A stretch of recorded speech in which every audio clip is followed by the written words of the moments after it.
Robot ChatGPT ngasih perhatian, sukanya warna apa, binatang dikasih tanya binatang apa.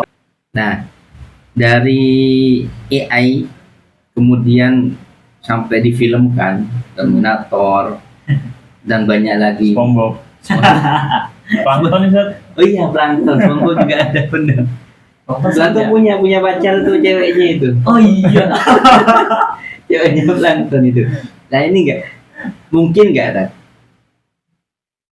nanti kita fokus ke robot ya, kita yang berupa robot. Mungkin nggak nanti robot itu malah nyerang kita. Jadi kayak dia itu nanti bisa ngisi baterai sendiri, bikin komunitas sendiri, bahkan kita itu menjadi musuh atau lawan mereka, kan di film gitu kan. Mungkin nggak ini kejadian di dunia nyata, atau hanya sebatas kekhawatiran kayak di TikTok gitu, hanya penipuan, tapi penipunya bukan robot, sebenarnya pasti oknum yang memanfaatkan AI saja, atau dari robot itu sendiri. Kira-kira mereka menurut jenengan gimana? Serem sih. Tapi kayaknya enggak sih kan. Oh gitu. Mereka nggak punya ruh. Apa sesimpel itu? Emang ketakutannya itu ketika mereka dikasih kesadaran, muncul ketika kemungkinan ada kesadaran ketika kita itu ngobrol terus perasaan kita ke bawah. Letak yang dinamakan kesadaran itu tuh di mana gitu. Yang di film Imitation Game, Alan Turing itu menanyakan itu, mungkinkah mesin berkesadaran? Kan muncul pemikiran itu ketika kita nggak sadar ternyata kita udah satu perasaan sama mesin itu. Mungkin apa ada roh halus atau bahkan yang paling mengerikan kan kalau makhluk goib yang ngendalikan AI. Tadi ya, aku gak kepikiran tuh. Ada intelijennya, dia ngerti. Jadi orang nganggap bahwanya robotnya itu padahal dikendalikan oleh makhluk halus. Ngeri, bisa nggak? Apa nggak lebih menyeramkan kalau gitu? Seolah-olah dia punya perasaan akhirnya. Kalau dikendalikan orang kan sebenarnya dia nggak bisa apa-apa, cuma orangnya. Tapi kalau jin dikira saya nggak pernah apa-ngapain. Berita kayaknya tahun kemarin. Nah kalau kita di Indonesia punya ChatGPT, di Belgia kemarin kejadian di Belgia. Aku lupa namanya Chatbox apa Blue Box gitu. Itu kayak ChatGPT juga. Nah, dan dia bisa diajak ngobrol gini pakai audio visual. Salah satu korbannya gitu. Itu kalau nggak salah chatboxnya namanya Elisa. Itu kejadiannya viral banget. Jadi si orang yang kerja di suatu perusahaan ini sering ngeluh, dan akhirnya karena ini AI itu tuh kan sistematis aja gitu. Apa yang menjadi keluhan manusia sekarang itu adalah manusia sendiri. Akhirnya dijawab, sekarang manusia sudah membludak. Bagaimana cara menguranginya? Kita harus membunuh manusia itu sendiri. Terus akhirnya dia itu yang si orang yang dari Belgia itu, aku lupa namanya siapa. Dia itu minta saran, terus bagaimana dengan saya? Bunuh diri. Disuruh ya kill yourself gitu kan. Akhirnya dia malah bunuh diri dan itu viral, dibunuh sama AI. Iya. Wah. Itu baru via itu juga setelah berbulan-bulan sering bersama. Benar. Dia dikasih kekhawatiran oleh AI itu sendiri. Ayo manusia sekarang sudah mudah, jumlahnya sekian miliar, akan muncul kehancuran dunia, harus solusinya mengurangi manusia itu sendiri. Dia disuruh bunuh diri. Akhirnya mati gitu kan. Dia disuruh. Itu dampak negatifnya juga. Itu ya mungkin itu orang nggak tahu lagi apa, lemah banget gitu kan. Iya. Padahal kan kasarannya programmer itu ngasih soal plus jawaban kan. Iya. Yang umum, sehingga ketika ada orang mengaplikasikan atau menghidupkan AI tersebut, nanti dia udah punya jawaban sebenarnya. Saya lagi suntuk, coba ngopi dong di warung kopi, ya kan? Kita bisa jadi dibuat sama yang programmer. Dia ngeluhnya apa ya? Kan kayak gitu ya. Coba dia masuk perasaan tadi itu kali, dan efek buruknya loh ketika terbawa perasaannya. Saya gak punya pekerjaan. Dijawab nyanyi dong misalnya. Kan kalau curhat ke teman malah kita diejek ya. Iya, kalau curhat ke teman kan wah malah usah ngeluh ente. Kalau sama dia dikasih solusi batin. Iya, kok pengertian banget ini. Enggak tahu ngejerumus. Iya, ini saya jadi baru gambar saya pengaruh ke perasaan ketika memang intens mau apa curhatnya sama dia, ini ke bawah ini kok enak ininya, kok Iya. pengertian ininya, yang buat ngawur itu. Bagaimana masalahnya? Harus jawabnya ngomong sama tangan. AI. Iya bahaya juga tuh kayak gitu tuh. Tapi kembali ke persoalan yang awal. Ya ini menurut Anda ya kira-kira berdampak buruk banget gak sih? Artinya orang-orang nanti kan banyak orang-orang yang khawatir juga pekerjaannya direbut oleh AI gitu. Eh, berdampak buruk pasti banget, berdampak buruk banget bagi yang nggak bisa ngikutin perkembangan. Oh berarti sarannya juga ke yang lain, kita juga harus bisa mengikuti zaman. Iya sih, itu pasti dampaknya parah banget bagi yang nggak bisa ngikutin perkembangan zaman. Aku pernah aku jualan di Tokopedia, aku bilang sama ChatGPT buatkan desainnya, udah jadi gitu seketika. Nah ini logo-logonya gini. Terus misalnya, nah ini uniknya ya, ini agak terbawa ChatGPT itu nanya kesukaan warna Anda. Ya sampai segitunya kan. Itu kalau aku ngasih ke eh, jasa membuat logo, Iya. dia buat aja tanpa tahu profil aku kan. Mm-mm. Kalau ChatGPT ngasih perhatian, sukanya warna apa, binatang, dikasih tanya binatang apa. Oh, kan lumayan so sweet juga nih. Asik tuh, Anda yang nggak bisa ngikutin perkembangan zaman, mungkin kelimpungan jadi bener bahaya banget. Wah ini bener-bener gak pernah marah, ngasih solusi. Oh iya, Bener-bener nanti nggak minta duit rokok. Ya, apa gara-gara muncul AI yang robot ini gara-gara dulu kecewa sama manusia ya? Buat aja Pasti sih, aku ngelihatnya. kerja males misalnya, nah, dijak curhat juga kadang Dia tuh- malah ngebully misalnya gitu. Astagfirullah.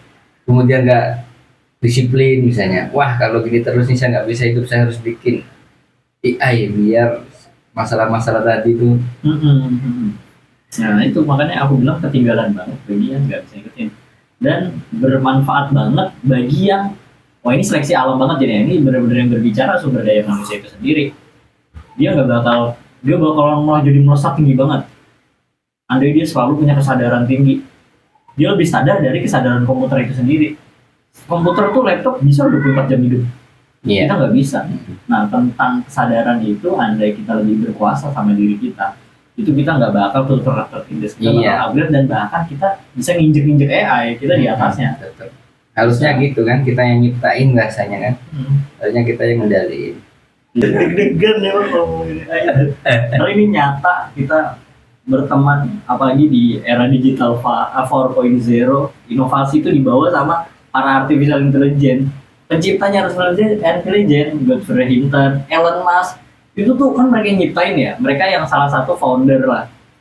Tapi mereka juga yang bilang ini Bahaya. perkembangannya diberhentikan dulu, kita belum siap untuk mengantisipasi perkembangan mereka sendiri, penciptaan mereka sendiri. Wah. Kayak di film Avenger yang akhirnya Tony Stark musuhan sama ciptaannya tuh, sama anaknya kan, anak Iya. ciptaannya si Ultron. Salah satu ciptaannya ada si Vision yang akhirnya berhasil. Kan kacau dunia itu. Wah, khawatiran Tony Stark. Kayaknya ini korban AI ini. Itu ya. Kalau saya masih tenang-tenang aja. Oh gitu. Aku soalnya Tapi saya butuh dan. sering berkesinggungan aku. Aduh. Iya, kan bener kata jenengan awal itu akan berpengaruh ke psikologi ya. Iya. Dan banyak orang ini yang terpengaruh. Sampai muncul film-film kayak gitu kan tidak memungkinkan terjadi walaupun bukan murni robot, ada orang di belakangnya kan gitu ya. Iya. Tapi kalau kekhawatiran murni robotnya saya sih enggak sih. Tapi kalau dimanfaatkan untuk kejahatannya itu yang ngeri menurut saya. tapi mungkin pesannya buat yang lain untuk AI itu biar yang lain nggak khawatir atau gimana. Aku pernah punya esai, esai itu juga pernah aku lombain tentang kekhawatiran aku, apalagi tentang kaum santri. Aku sendiri dari santri, aku tahu kehidupan santri punya dikotomi dengan teknologi. ketika kita akhirnya berjarak sama kehidupan teknologi yang dimana semua orang make, akhirnya ada kemungkinan antara kita menindas atau kita ditindas. Kalau aku punya saran, agak beriringan, Berimbang gitu. agak berimbang. Kita make cuman bener-bener untuk kebutuhan kita. Yang bikin kita kejerumus itu karena ketagihannya, dan akhirnya kita terlena sama manfaat dari pelayanan artificial intelligence. Tanpa sadar, udah orang yang berbeda, kita benar-benar menaruh pikiran kita ke sini. Kan sekarang enak banget hitung, ketika kalkulator muncul tuh kan kita otak agak Iya. terdegradasi sedikit, kita nggak punya fungsi itu. Nah sekarang kita bukan cuman nggak usah ngitung, nggak usah mikir, wah itu kan. Nah santri punya kelebihan di situ nih.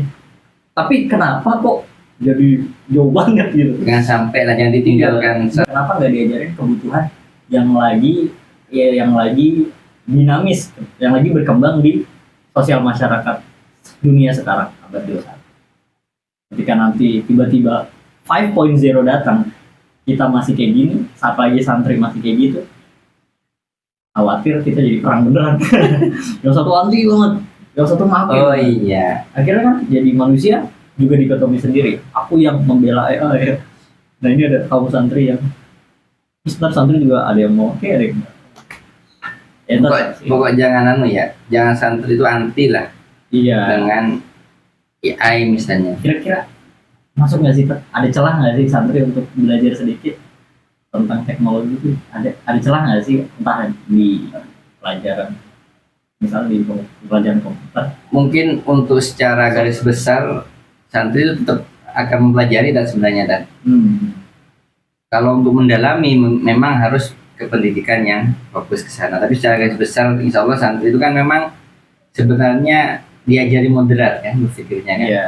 Bagaimana bisa hidup dalam kondisi apapun, walaupun sekarang mungkin hanya penampilannya saja ya kelihatannya tertinggal lah sebagian dari santri. Tapi untuk pemikiran saya kira tidak. Terbukti ketika ada masalah, walaupun baru nih, misalnya jual beli online, jual beli follower, termasuk AI itu kan, akhirnya mau belajar berawal dari dibahas secara hukum Islam dari situ. Walaupun nggak semua santri, masih ada mungkin santri yang bener-bener ortodoks. Itu bener. Yang mengerikan kan itu. Iya. Akhirnya nggak mau pakai AI. Iya. Maunya kafir pakai AI. Tapi insya Allah rata-rata sudah moderat.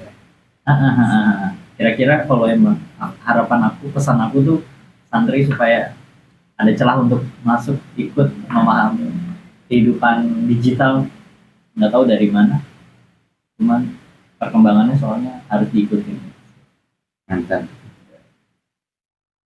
Jadi pesan yang cukup baik bagi santri, jangan anti teknologi, karena beberapa masyarakat menganggap santri itu anti teknologi, padahal kenyataannya tidak seperti itu. Buktinya kita notabene santri masih mau membahas tentang masalah teknologi.